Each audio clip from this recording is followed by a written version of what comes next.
Halo, kenalkan nama aku Anjin Caksono, mahasiswa Prodi Hubungan Internasional dengan NIM E11111818139. Di sini saya mengampu mata kuliah Environmental Studies. Jadi di sini saya akan membahas tentang mengapa lingkungan menjadi isu global. Sebelumnya, orang menduga masalah lingkungan global lebih banyak dipengaruhi karena faktor alam, seperti iklim yang mencakup temperatur, curah hujan, kelembapan, tekanan udara, dan yang lainnya. Belakangan orang mulai menyadari bahwa aktivitas manusia pun mempengaruhi iklim dan lingkungannya secara signifikan. Ambillah contoh penebangan hutan, mempengaruhi perubahan suhu dan curah hujan secara lokal. Ketika area hutan yang hilang semakin luas, maka akibatnya ditimbulkan bukan lagi lokal, tapi sudah berskala regional. Kenapa hutan ditebang? Tentu saja ada motivasi-motivasi yang membuat mereka menebang hutan. Misalnya motivasi ekonomi. Untuk skala negara membutuhkan devisa untuk menjalankan roda pembangunan. Karena industri negara belum mapan dan kuat, maka yang bisa diekspor untuk menambah devisa adalah menjual kayu.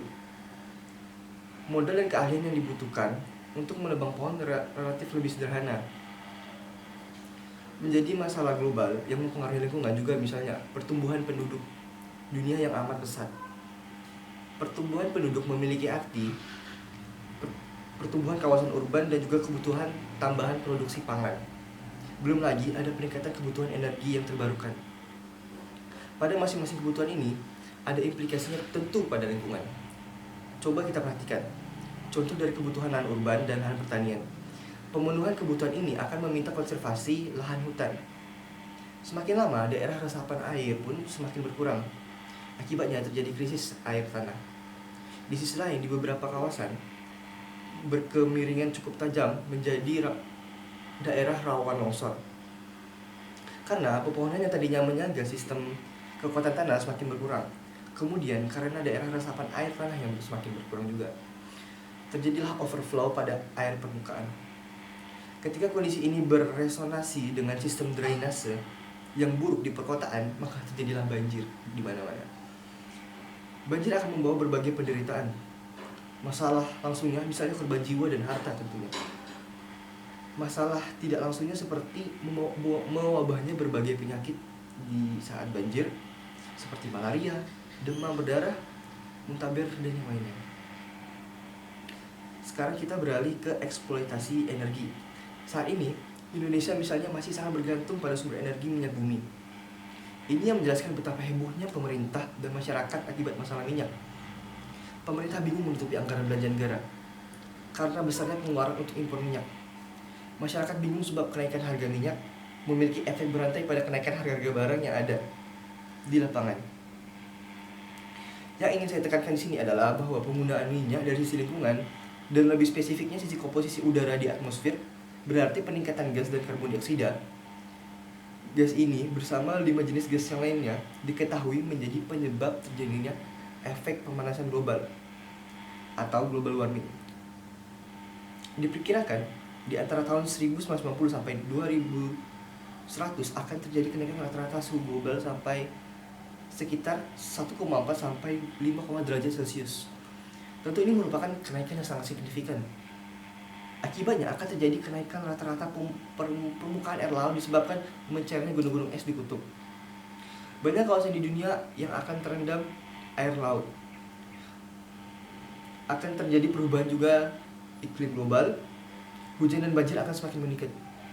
Beberapa penyakit akan meningkat pula. Produksi tumbuhan dan pangan pun akhirnya terganggu. Pendek kata, akan terjadi pengaruh besar bagi kelangsungan hidup manusia di dunia. Para peneliti dan ilmuwan yang bergerak di bidang lingkungan sudah sangat ngeri dengan membayangkan bencana besar yang akan melanda umat manusia nantinya. Yang menjadi masalah, kesadaran akan permasalahan lingkungan ini belum merata di tengah umat manusia. Ini akan lebih jelas lagi kalau melihat tingkat kesadaran masyarakat di negara berkembang. Jangankan untuk masyarakat umum, di kalangan pemimpin pun kesadaran masalah lingkungan ini masih belum merata. Di tengah kondisi di atas dimulailah prakarsa-prakarsa pro lingkungan pada tingkat global. Kyoto Protocol adalah konvensi yang masih cukup hangat dan masih akan diberlakukan secara efektif mulai tahun 2007. Isi utama protokol ini adalah upaya pengurangan emisi 6 gas yang mengakibatkan kenaikan suhu global atau global warming yang kita kenal. Pada tahun 2008 sampai 2012 akan diadakan pengukuran sistematis balance pengeluaran dan penyerapan gas-gas ini pada semua negara yang telah menandatangani protokol ini. Saya akan menyebutkan beberapa contoh penyebab dan dampak global. Saya jelaskan sedikit. Pemanasan global pada dasarnya merupakan fenomena peningkatan temperatur global dari tahun ke tahun karena terjadinya efek rumah kaca yang disebabkan meningkatnya emisi gas karbon dioksida, metana, dinitrooksida, dan CFC sehingga energi matahari tertangkap dalam atmosfer bumi. Yang kedua adalah lapisan ozon, penipisan lapisan ozon. Dalam lapisan stratosfer, pengaruh radiasi ultraviolet CFC terurai dan membebaskan atom klor. Klor akan mempercepat penguraian ozon menjadi gas oksigen yang mengakibatkan efek rumah kaca.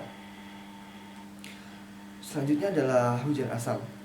Hujan asam ialah proses evolusi industri yang mengakibatkan timbulnya zat pencemaran udara.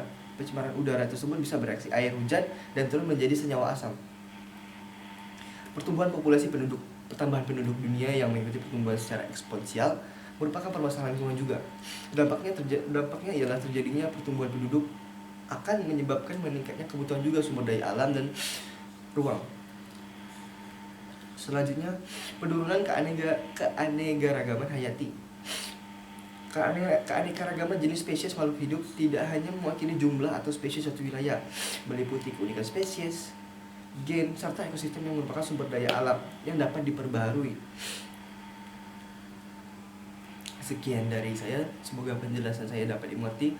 Akhir kata, selamat pagi.